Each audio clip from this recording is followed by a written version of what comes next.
Cinlərin insana təsiri hər zaman cadu ilə olmaz. Bəzi hallarda musallat olmağın səbəbi insanın davamlı işlədiyi günahlardandır. Hər günah edən insana cin musallat olmaz.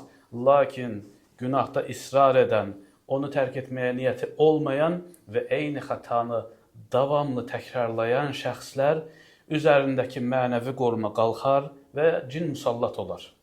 Bu isə həyatında bərəkətsizlik, sıxıntı və müxtəlif problemlərin artmasına səbəb ola bilər.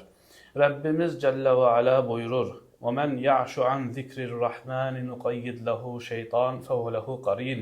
Kim Allahın zikrindən üz çevirərsə, ona bir şeytanı musallat edərik.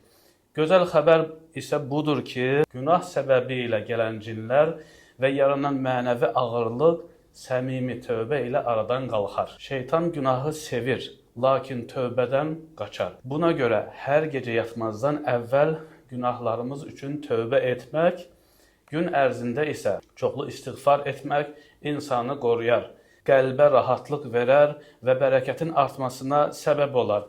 Beləcə insan həm mənəvi cəhətdən güclənər, həm də Allahın yardımı onun üzərində olar. Həyatında rahatlıq və bərəkəti artar. Allaha əmanət olun.